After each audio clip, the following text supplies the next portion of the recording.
Baik, bismillahirrahmanirrahim. Kembali lagi bersama saya Friadi. Insya Allah kembali menjelaskan bagaimana perkembangan Islam di berbagai negara, khususnya pada kali ini yaitu berada di negara Asia Tenggara, di kawasan Asia Tenggara, khususnya di negara Malaysia. Sama-sama kita tahu bahwa negara Malaysia ini merupakan negara yang berbentuk dengan kesultanan, dengan jumlah penduduk sekitar 13.937.015 jiwa, dan 60% dari itu merupakan orang yang beragama Muslim. Kemudian awal dari terbentuknya negara Malaysia ini, sebelum kita masuk ke bentuk peradaban Islam di negara Malaysia, itu negara Malaysia atau yang berbentuk kesultanan ini dijajah oleh bangsa Portugis dan bangsa Inggris, dan akan menjanjikan kemerdekaan setelah berakhirnya Perang Dunia Kedua. Dan ketika itu, sebelum kemerdekaan, sebelum dijajah, juga negara Malaysia ini terbentuk dari atas kesultanan. Yang kesultanan itu terdiri dari Kesultanan Johor, Malaka, Kedah, dan Terengganu, dan lain sebagainya. Sehingga eh, Inggris ingin mengkaitkan negara Malaysia ini dengan budaya yang Melayunya itu, dengan yang budaya Melayu ini menciptakan atau membuat 3 partai politik. Yang pertama yaitu UMNO, MCI, dan MIC. 3 partai politik ini, yang mana Inggris akan menuntut untuk ketiga partai ini untuk saling bekerja sama dalam proses pemerintahan, sehingga ketiga partai politik ini harus menghadap ke Ratu Inggris terlebih dahulu untuk meminta kemerdekaan. Sehingga setelah 3 partai politik ini menghadap ke Raja Inggris atau Ratu Inggris, sehingga diberikanlah keabsahan atau diberikanlah rencana untuk memerdekakan diri, untuk merdeka menjadi sebuah negara yang sah, yaitu ketika pada tanggal 30 Agustus 1957. Dengan adanya kemerdekaan ini, negara Malaysia terbentuk. Setelah kemerdekaan, bentuk pemerintahannya yang memiliki sistem yang teratur, yang masih itu kesultanan, yang tidak meninggalkan dari tradisinya yang terdahulu yaitu kesultanan, dan perdana menterinya itu diambil dari 3 partai tadi, dan yang paling banyak itu partai UMNO. Kemudian selanjutnya partai-partai yang tadi yang menang akan dipilih menjadi menteri yang akan menjalankan roda pemerintahan untuk membantu kesultanan pada saat kali itu.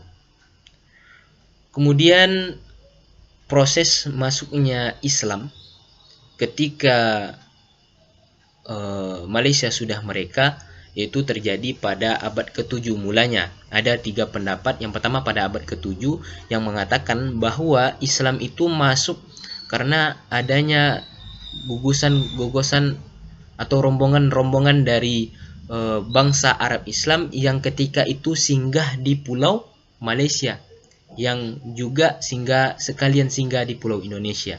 Jadi perjalanannya itu ke Malaysia, sehingga orang-orang Islam Arab ini yang melakukan perjalanan perdagangan lewat ke Malaysia dan singgah di gugusan-gugusan pulau yang ada di Malaysia. Kemudian selanjutnya singgah ke Indonesia. Sehingga itulah pengaruh awal pada abad ke-7 bahwa Islam itu ada atau berkembang atau ingin memulai lewat jalur perdagangan, yaitu pada abad ke-7. Itu menurut pendapat pertama. Kemudian menurut pendapat kedua, yaitu pada abad ke-8 Masehi, adanya sebentuk arca atau adanya sebentuk tulisan yang bertulis Arab yang berada di Terengganu, yang tulisannya yaitu perintah untuk berpegang teguh kepada syariat Islam dan berpegang teguh kepada Rasulullah Shallallahu Alaihi Wasallam.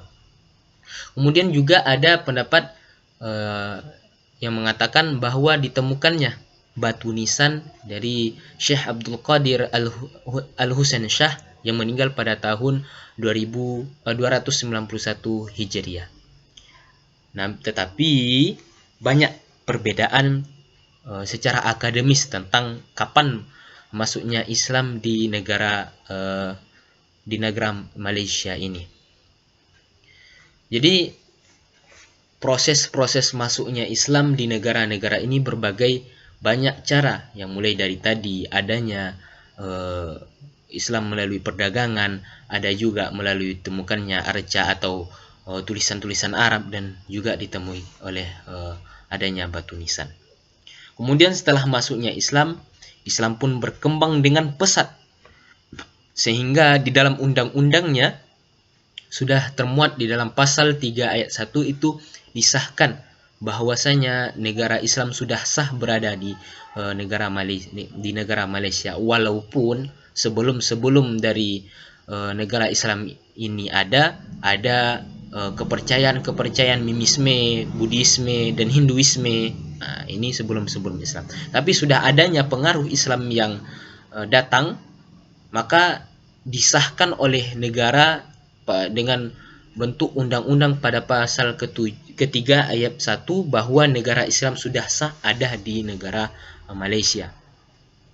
Sehingga dengan ini memberikan pengaruh kepada bentuk pemerintahan di negara Malaysia khususnya.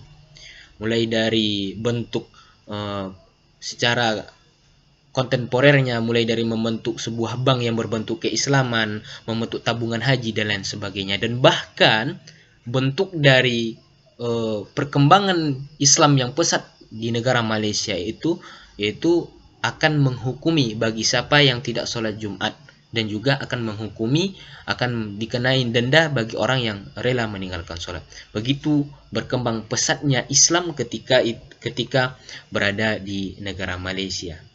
Jadi perlu kita ketahui bahwa awalnya negara-negara Malaysia ini tidaklah negara-negara Islam, tetapi mereka banyak yang menganut kepercayaan mimisme, Buddhisme, dan Hinduisme.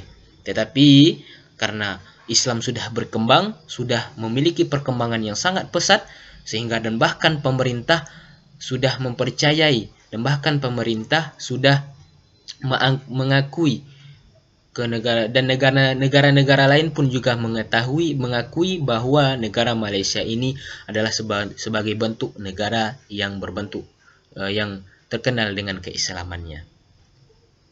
Jadi itulah bagaimana proses awal berdirinya negara Malaysia, bagaimana terbentuknya pemerintahannya, bagaimana awal masuk dari Islam, peradaban dari Islamnya, kemudian bagaimana bentuk perkembangan dari Islamnya sampai sekarang.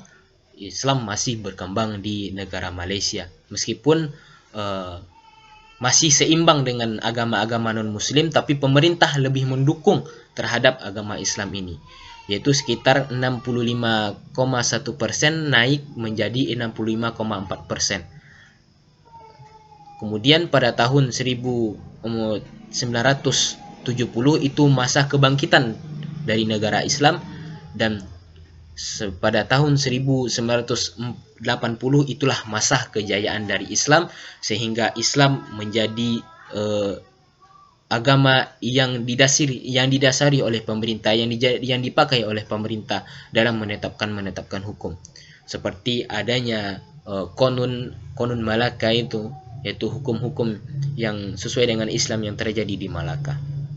Jadi inilah proses perkembangan Islam di negara-negara Asia Tenggara yang khususnya yang berada di negara Malaysia. Mungkin itu saja yang dapat saya sampaikan. Semoga bermanfaat bagi kita semua. Terima kasih atas perhatiannya. Assalamualaikum warahmatullahi wabarakatuh.